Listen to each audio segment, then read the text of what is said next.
Coincido que es un día triste para los que hemos seguido estos temas a lo largo de los años. Las modificaciones para nosotros introducidas en la Cámara de Diputados no cambian en absoluto las consideraciones que en algún momento hicimos cuando se votó por primera vez en el Senado. Por el contrario, creemos que en algunos aspectos, y después nos referiremos a ellos, se incorporan algunos elementos que la hacen todavía más compleja a esta ley que la anterior en cuanto a lo regresivo, a la desprotección de los derechos de los niños, niñas y adolescentes, y especialmente a las situaciones de violencia que son las que siempre nos han preocupado. Tiene que quedar claro que la tenencia compartida la defendemos todos, que por supuesto hoy existe en el Uruguay la tenencia compartida, de acuerdo entre los progenitores. A ver, tenencia compartida que no hay que discutirla desde que se divorcian, ¿verdad? Tenencia compartida que es desde el momento que se engendra a ese niño, porque nos hemos olvidado de una cantidad de cosas. No es a partir de que los padres se divorcian. Ahí habría ríos de tinta para que pudiéramos hablar las mujeres y las experiencias que hemos vivido y que nos han transmitido. Y si no hay acuerdo, interviene un juez imparcial que como primer objetivo tiene que velar por los intereses del niño, la niña y el adolescente. La propia Cátedra de Derecho Familiar nos dice que la judicialización debe ser una excepción y no una regla. Por lo tanto, acá tiene que quedar claro que sí, todos creemos que lo mejor para los niños es que puedan tener un vínculo permanente con la madre y con el padre. La tenencia compartida y el proyecto no aporta en absoluto a solucionar los problemas que hoy tienen los juzgados de familia, como la falta de presupuesto y la falta de recursos humanos. Ya el senador Carreras se ha profundizado en ese tema. Este proyecto sigue priorizando el interés de los adultos y busca resolver conflictos entre adultos y no contempla de una manera adecuada ese interés superior de los niños y pone en riesgo, para nosotros lo tenemos que decir claramente, pone en riesgo la salud, la integridad física, la integridad moral, la psíquica de niños, niñas y adolescentes. Se sigue sin considerar la opinión, como bien se dijo acá, de más de 30 instituciones. Yo después profundizaré, acá se puso el ejemplo de UNICEF, se dijo que no era cierto, yo voy a leer lo que dijo UNICEF más adelante, pero no es cierto. Acá hubo desde las cátedras de todo tipo y color, a la Asociación de Defensores de Oficio, a la Red Pro Cuidados, a UNICEF, al Comité de Derechos del Niño, a la Intersocial Feminista, a las organizaciones no gubernamentales, a los asistentes sociales, a Alicia Deus de ONU Mujeres, a la Institución de Derechos Humanos, muy claramente expresado, que se han pronunciado en contra, con argumentos fundados y basados en evidencias científicas, porque acá cada uno puede venir a decir lo que quiera, pero después hay que demostrarlo. Y en realidad, las únicas dos instituciones que nosotros pudimos escuchar en el Senado en la primera vuelta, porque en la segunda ya obviamente no pudimos tener más, recibir más invitados, fue el colectivo masculino, que habló, que buscaba, nos dijo que buscaba que se promoviera la perspectiva de la infancia y no tantos prejuicios e ideologías. Ese era su objetivo. Y el otro grupo que se pronunció a favor son Todos por Nuestros Hijos, que compareció en la comisión el 4 de mayo del 2022 y dice que los datos de la realidad dice que la mayoría de las denuncias son falsas y que terminan hoy en día uno de los efectos más importantes de ese corte del vínculo es el síndrome parental, que la verdad también podemos profundizar más adelante, que es algo que no existe. El informe del CEPIAF de hace pocos días, aquí en el Parlamento, en el marco del Día Internacional contra el Maltrato y el Abuso de Niñas, Niños y Adolescentes, reveló que en el 2022 se registraron 7.473 situaciones de violencia, 6% más que en el 2021. Es un tema presente, duro de combatir. El informe muestra que el 40% de los casos, la principal persona agresora es el padre. Lo dice el informe de CIPIAB. No hay ni una sola organización, Presidenta, excepto los impulsores del proyecto, que se haya pronunciado claramente a favor. Y se sigue diciendo al juez que debe privilegiar la tenencia compartida cuando muchas veces, la vida también lo ha demostrado, puede no ser lo mejor que se analice la distancia a la cual residen los padres, otras cuestiones, pero no se le pide que tenga en cuenta si el niño sufre de violencia en manos de alguno de sus padres o dentro del hogar. Hemos escuchado el disparate de decir que un hombre puede ser violento con su mujer y eso no significa que sea violencia con su hijo. Es no entender la vida misma o no haber conversado nunca con esas cientos y cientos de mujeres que se han visto en esta situación.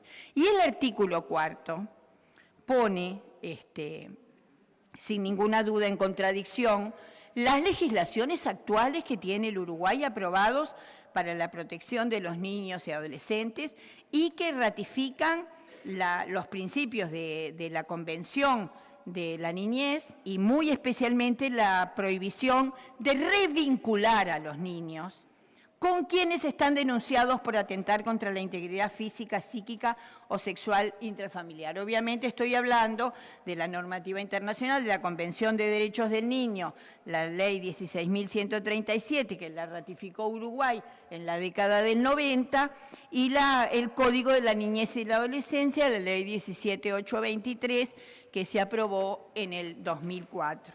Frente a la posibilidad de que los niños en esta situación de peligro, no tenemos dudas, debemos protegerlos y privilegiar sus derechos por encima de cualquiera de los progenitores, máximo si tenemos en cuenta que la mayoría de las denuncias son ciertas. También se ha querido instalar que la mayoría de las denuncias son falsas.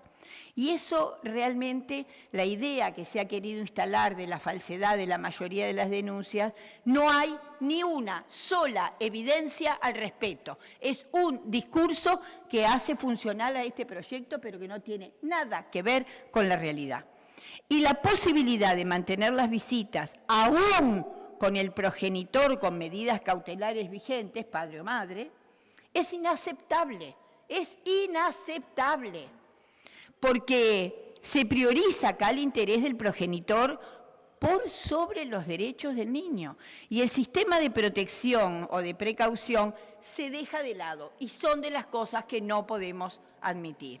Se incluye además el agravante, como bien decía el senador Carreras, el agravante al delito de calumnia y simulación de delito que seguramente, miren, no les quepa duda, y yo creo que usted tampoco, señora presidenta, tendrá duda, que tendrá como corolario que menos personas se animen a denunciar a sus agresores. Sabemos que hay muchísimas situaciones que no se denuncian por miedo, por falta de independencia económica, por revictimización. Imagínense si además de todo eso se le agrega un artículo que no logra probar la violencia, que el que no logra probar, que esas mujeres tan indefensas que no logren probarla, además corren el riesgo de ser formalizadas. Entonces, algunos abogados con los que hemos conversado nos decían que desde el punto de vista penal esto es gravísimo. Primero, porque se vuelve al mismo error que ha fracasado sistemáticamente, recurrir a la ley penal para intentar solucionar conflictos que son sociales. Eso ha fracasado. La ley penal no ha demostrado nunca, mire, Presidenta, en ningún lugar de la historia tener la cualidad de incidir firmemente en la conducta de las personas. Es decir, si el objetivo es evitar que se realicen denuncias falsas, en esa tarea se ha fracasado sin excepciones. Y lo más importante del mensaje de la norma, que es muy claro, aunque se pretende camuflar porque, en cuanto al género, ¿verdad? Porque habla de denunciante, habla de denunciado, y el mensaje está destinado a las mujeres, claramente a las mujeres, y en un sentido contrario a la protección y a la tutela que nuestro ordenamiento jurídico le ha venido dando, y con los organismos internacionales le recomiendan al Uruguay. A las mujeres, ¿qué se les está diciendo? No denuncies, si no lo podés probar porque te van a denunciar a vos, te va a denunciar tu agresor por calumnia agravada. Todo en un marco de una emergencia nacional de violencia contra las mujeres basada en género. Ahora bien, la selección de esta como único agravante específico de la figura es un mensaje contundente que se quiere dar, sin ninguna duda, porque se selecciona única y exclusivamente a la mujer como sujeto activo, como sujeto pasible de este reproche mayor de la conducta que impone el agravante. ¿Por qué, si la ley no habla de mujer y habla de denunciante, estamos diciendo esto? Es cierto,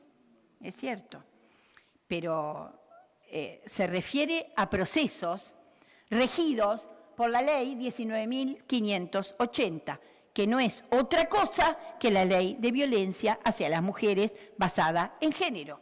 Y refiere también a la ley de violencia doméstica, donde las estadísticas marcan que enormemente que quien la marca, quien la sufre, es en su mayoría de los casos las mujeres. Entonces, se está seleccionando una conducta que en los hechos solo puede cometer una mujer.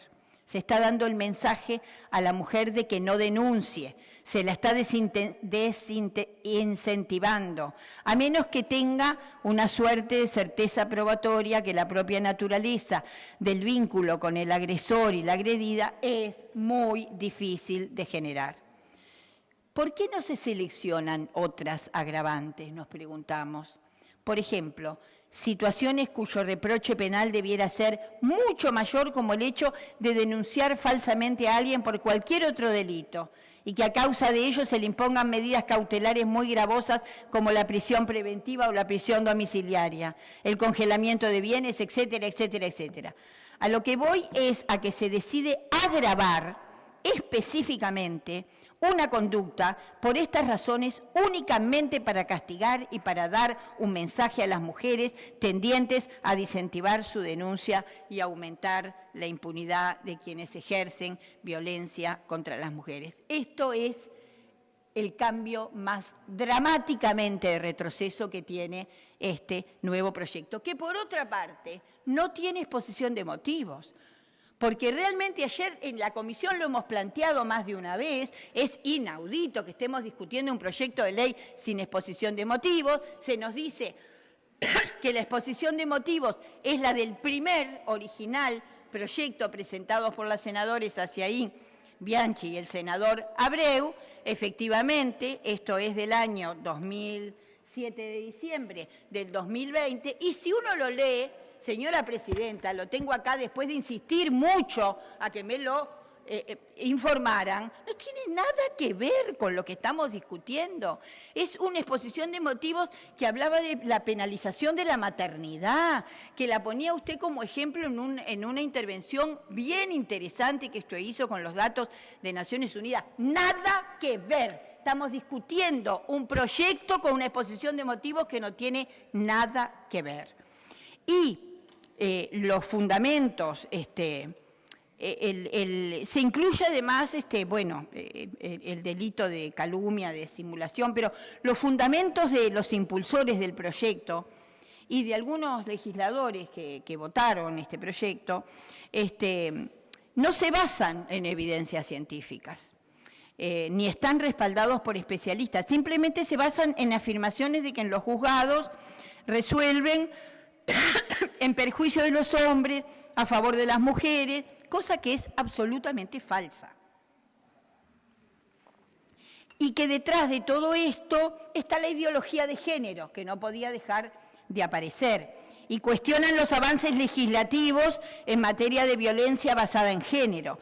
De hecho, hemos escuchado muchos planteos en cuanto a que es necesario modificar esas normas que privilegian a las mujeres. Así que preparémonos porque creo que se está anunciando también arremeter contra la 19.580, la Ley de Violencia de Género. Y ahí estaremos, como siempre, en defensa de esos avances que ha tenido el Uruguay en relación a la violencia contra las mujeres. Y los impulsores de este proyecto, muchos de ellos con denuncias de violencia, argumentaron que la mayoría de las denuncias son falsas y que eso obstruye el vínculo parental por parte de las mujeres. Y eso no es cierto, vuelvo a repetir, no hay evidencias, mucho menos entendemos cómo incluso algunos legisladores utilizan como fundamento el síndrome de alienación parental, una teoría pseudocientífica acuñada por el psiquiatra estadounidense Richard Gardner en el 85, que en líneas generales plantea que cuando una pareja se separa, hay un proceso judicial por la custodia de los hijos, las madres manipulan a los niños para que estén en contra de los padres. Es un concepto que, pese a su popularización, no se basa en ningún tipo de evidencia y no ha sido reconocido ni por la OMS, ni por la Asociación Americana de Psicología, ni por ninguna otra sociedad científica. Es decir, todo el mundo tiene derecho a creer lo que quiera creer, pero no tiene ningún fundamento científico. Incluso el año pasado, y ante la extensión del uso del SAP en procesos judiciales, las Naciones Unidas, la OEA, denunciaron su utilización ilegítima en contra de las mujeres e instaron a los estados a que ratificaran la Convención de Belén do Pará, una lista que incluye a Uruguay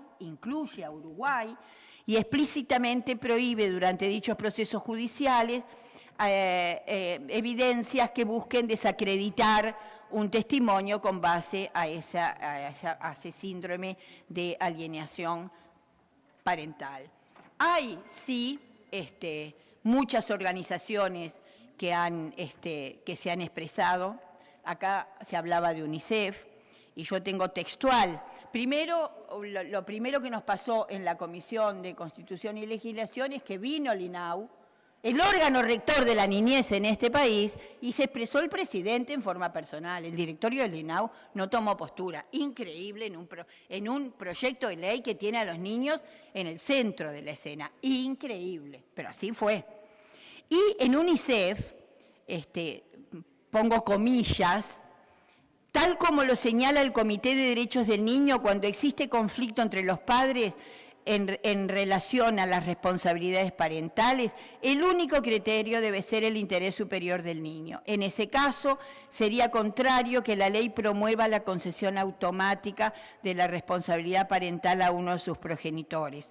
Con respecto a los parámetros a evaluar por el juez para la determinación de la tendencia, se explican en el artículo 3 del proyecto de ley. Es importante señalar que la justicia, en consonancia con la Convención, debe garantizar por lo menos 3 elementos a determinar: el interés superior del niño, que el niño esté protegido frente a cualquier forma de violencia o abuso familiar, y que en la medida de las posibilidades ambos padres tengan una participación significativa en la vida de los niños y que reciba una crianza que garantice su desarrollo adecuado. Tenemos también las expresiones del Comité de los Derechos del Niño, tenemos las expresiones del área jurídica y forense de los psicólogos del Uruguay, muy clara.